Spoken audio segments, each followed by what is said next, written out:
No preamble, I'm jumping right in. We have two really good pieces to today's episode of Faithful Resistance. Part one of today's podcast includes excerpts from a powerful sermon given last weekend at First Unitarian in Denver by none other than immigrant and labor activist Jeanette Vizguerra. Yes, that Jeanette, who was only recently released from detention after being held at the GEO facility in Aurora for more than 9 months. She exhorts all of us to use our voices and our privilege for social justice. And so part two today is a conversation with a newish member of JUC who is a volunteer for the Colorado Rapid Response Network, the people who go to neighborhoods to document what ICE is doing. So be sure to stay through the entire podcast. Okay, part one. Jeanette Vizguerra has been in the U.S. for 30 years. She's been arrested more than once for not having documentation, and she spent 2 extended periods living at First Unitarian in sanctuary. She's been a labor organizer for decades and a loud, fierce voice for immigrant rights. But in this moment, everything is connecting.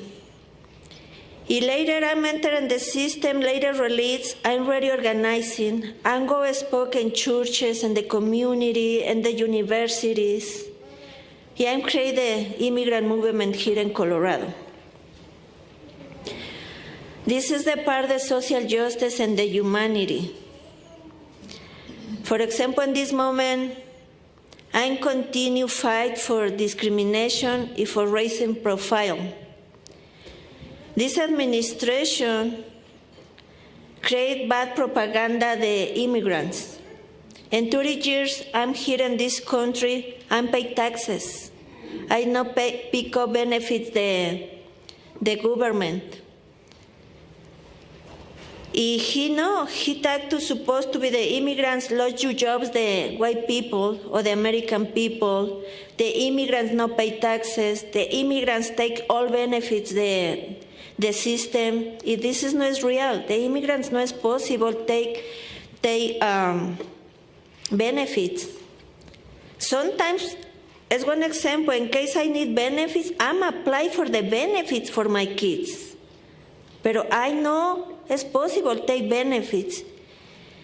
If my kids is American people, but I never take benefits for my kids. I'm a strong, very strong. My ex-husband and me sometimes work 2 or 3 jobs for pay my cost of life, for pay for everything, and not pick up nothing the government. Same, very much immigrants. In this moment, my question is, real the American people understand what is the social justice? What is the social justice? Everybody watching, kidnapping your friend, kidnapping your partner in the war, kidnapping people in the churches, kidnapping people in the streets. Es kidnapping, no es arrested, es kidnapping.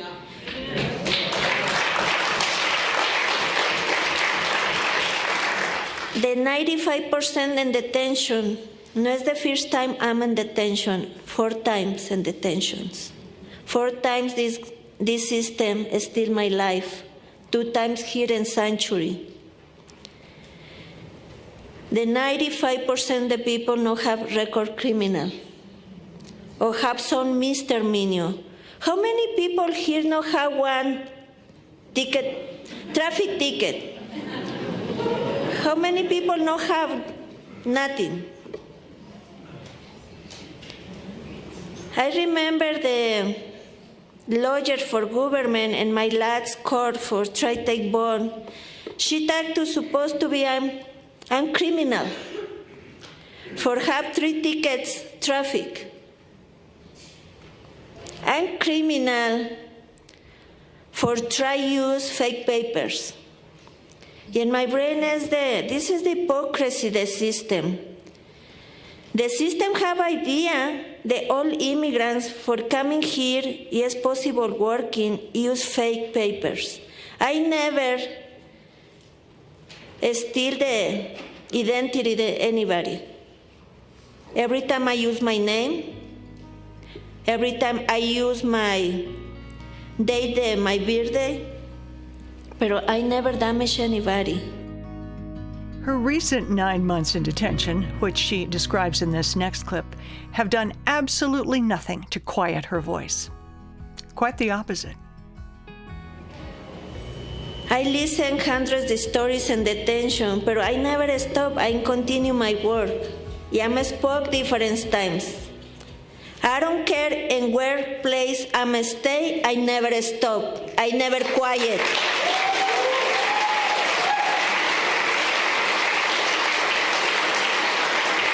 I'm in detention, but I continue organizing my people. I continue pick up stories.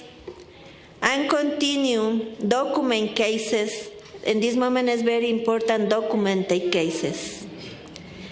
For later, put federal demands for all violation the immigrant rights. But this government never stopped me, never quiet me. In case deported me, I continue my job in national work. But I never stop, I never quiet.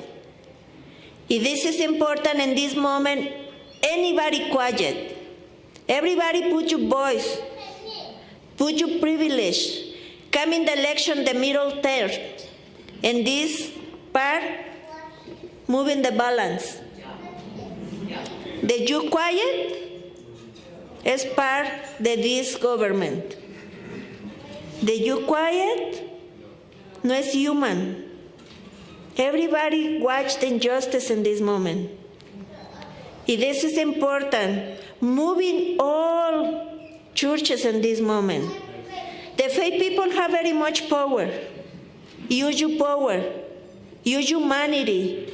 Use your justice. And it's very important, continue, bring more people. The rapid response line needs more volunteers. The DOCU team needs more volunteers. The people need continue pressure on the Congress people. The people need continue marching, put your voices. This is a new civil rights movement. If the people not defend you democracy, love your democracy. I love this country. Some people talk to me, for what you not come back in your country? You get out of here. I'm respond, this is my land.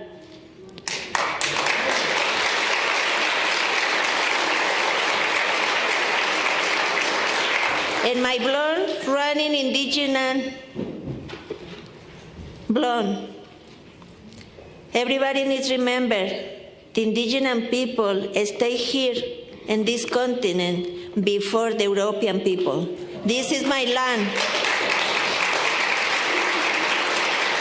Please, I need everybody to stand up together for my community.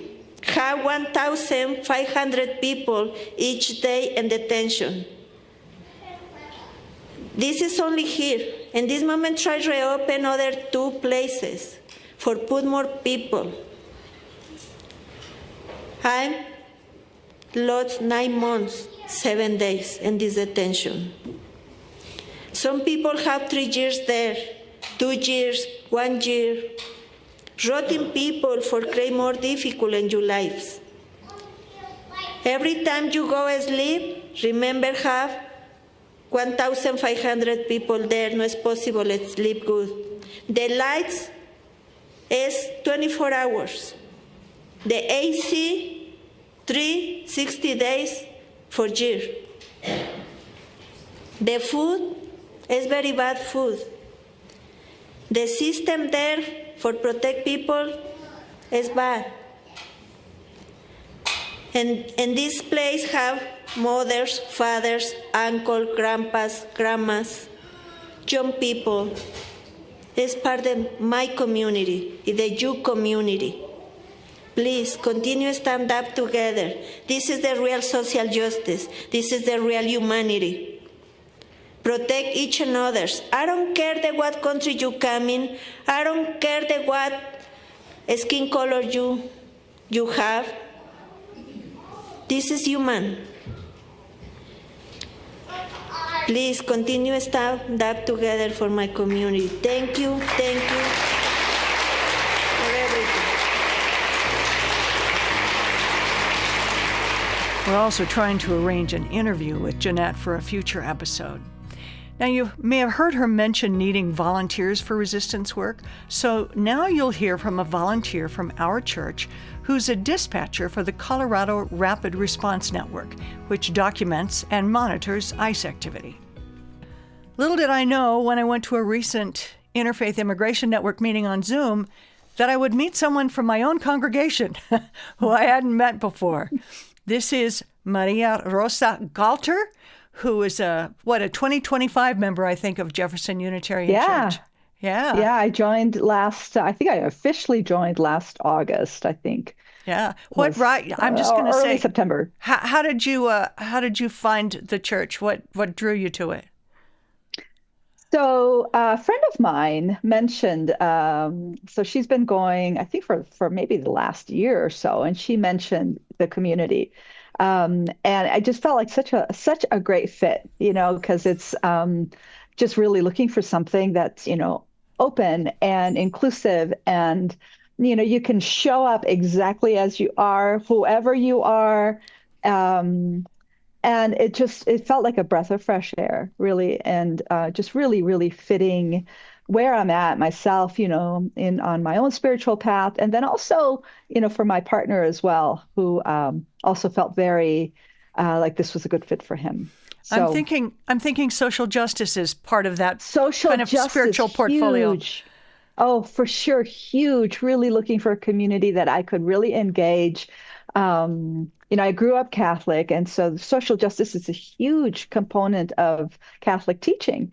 And especially, liberation theology. So like, Sure. Oscar Romero from El Salvador, huge, I'm huge fan. And so that desire, right, to help those who are in need, when I was 10 years old, I had this deep desire. I was living at that time in Honduras, in Tegucigalpa, Honduras.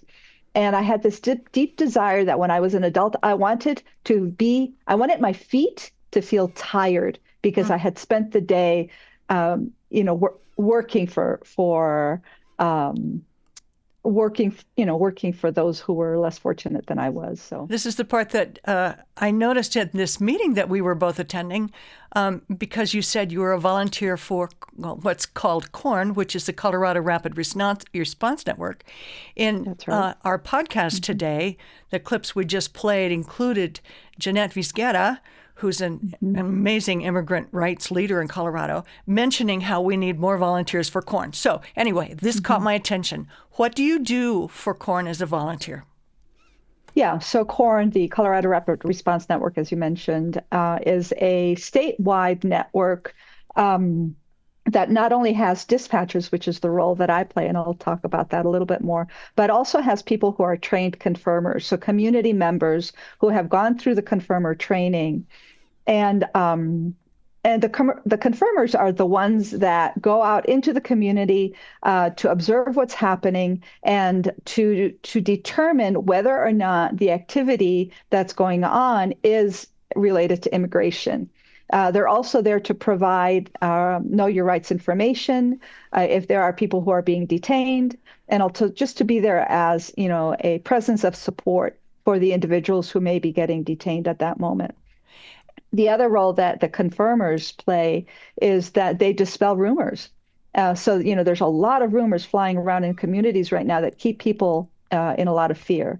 And so confirmers are able to go out and either confirm that something is actually happening or dispel a rumor and then allay the fears for that community. So what I do as a dispatcher is I woman the hotline.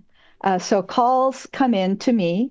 I take the call and then I dispatch confirmers. I will take down the incident report, talk to whoever it is that's calling me, a community member that's calling with a concern or something that they observed, something they've witnessed, and then we will send out a confirmer then to actually look at the situation and either confirm, yes, this is immigration, or no, it's not.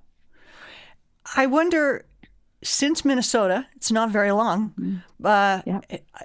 is it too soon to notice if there's been a change in either reporting or the fear to be a confirmer? That's a little, it is a little hard for me to answer that question. As far as calls coming into the hotline, every day is different, and sometimes we'll have a really high volume of calls, and sometimes it'll be quiet. What I've been noticing lately is there are more rumors. Whether it's a rumor that a school is going to get, there's going to be a raid at a school, or like the Amazon distribution center. Sorry, that's my dog barking. Or at a store where people may be working. So there's a lot of more rumors that are flying. And sometimes they're not, they're just rumors. um, as far as confirmers being more afraid to show up, I have not noticed that. I am not seeing that. uh, the community of dispatchers may have a different perspective, so I can't speak for everyone. I can just speak from my own experience of what I'm seeing, but confirmers are still showing up to dispel or to be there in support. So I know, I doubt that you've looked into every detail of what happened in the shooting of Renee Good in Minneapolis. I've never heard her referred to as a confirmer, but it seemed kind of like that role, that she was there to watch. And Perhaps, right. And that's why I wonder if people are going to be really nervous about wearing a whistle, being out there, parking, maybe not in the middle of the street, but even parking on the side of the street. Right.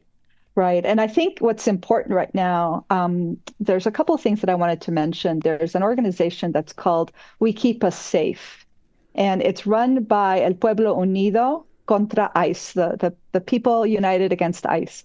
They actually have two trainings this weekend, one on Saturday and one on Sunday, about community defense. So there's one that's community defense training, and then anyway, there's a couple of trainings that I think could be really useful for people who are curious about that question, because that really gives you the tools that you need to be safe in those situations.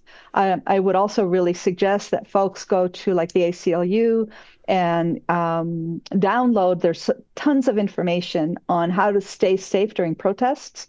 And so I think, the best thing that we can do right now is equip ourselves with knowledge and training, and show up in a way that we are safe, that we can keep ourselves safe.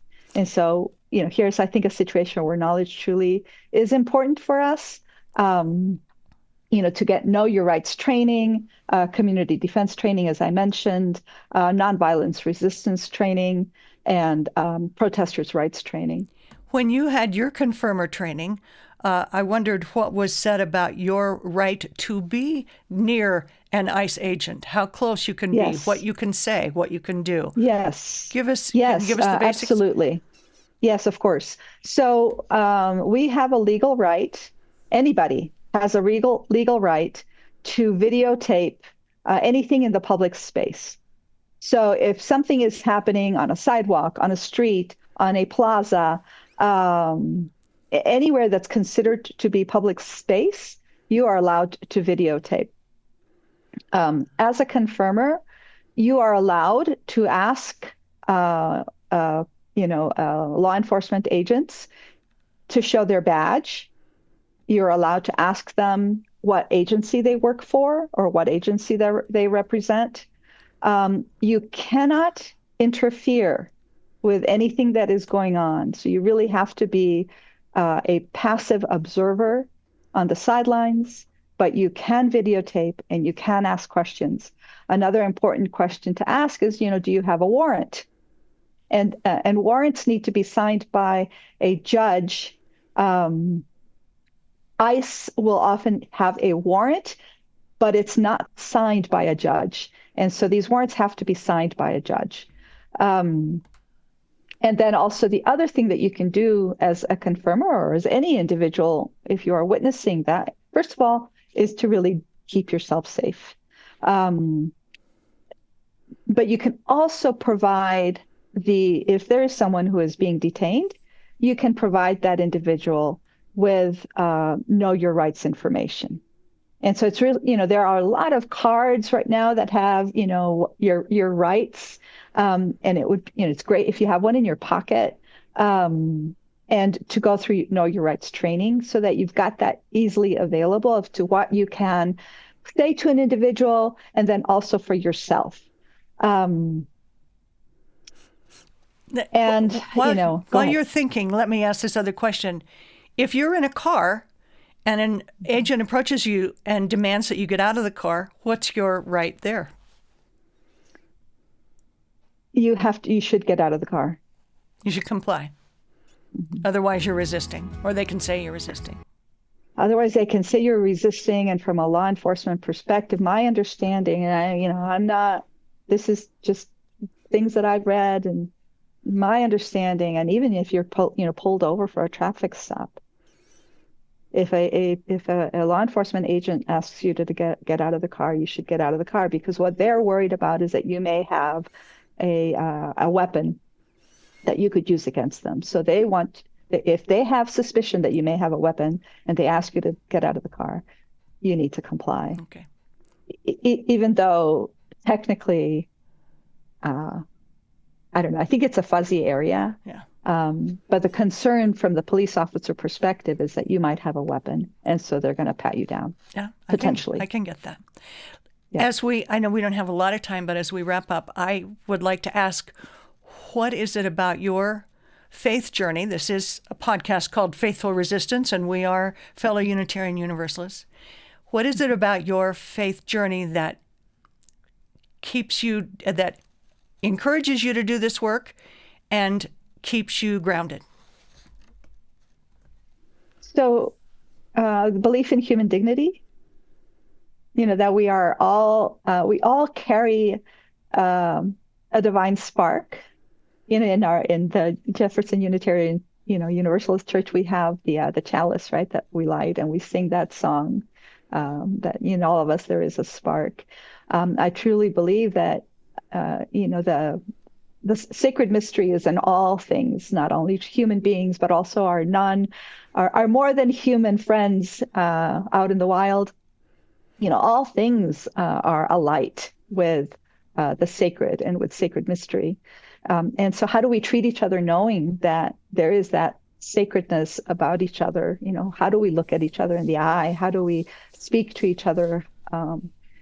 And so for me, that's just so foundational and deeply rooted in who we are as human beings, and in the community, the greater community of non-humans as well, the greater community of all beings. How are we within that? How do we relate to each other? What is the relationship that we have with each other, knowing and believing that all is truly sacred? Thank you. Thanks very much. It sounds like this goes way back in your spiritual journey in your life, that you've come to this place. And what better time is there to work with that at our center than now? Thanks. Absolutely. Yeah. Thanks for joining us. You're welcome. Thanks for the work that you do. And I'm just going to say thanks in advance for the next time you're on the podcast to talk about this sort of thing, because sadly this is not an issue that's going to go away anytime soon. That's right. And I think we need to resource ourselves with the information and know how to keep ourselves safe. Yay. Thanks very much for being here. Yeah, you bet. Brave activists right in our midst, inspiring activists. If you have ideas and connections for other people to interview, please email us at faithfulresistance@jeffersonunitarian.org. Who knows what the next 2 busy weeks will bring? But in the meantime, just stand up, use your voice, and keep on doing the next right thing. Go out and do the next right thing.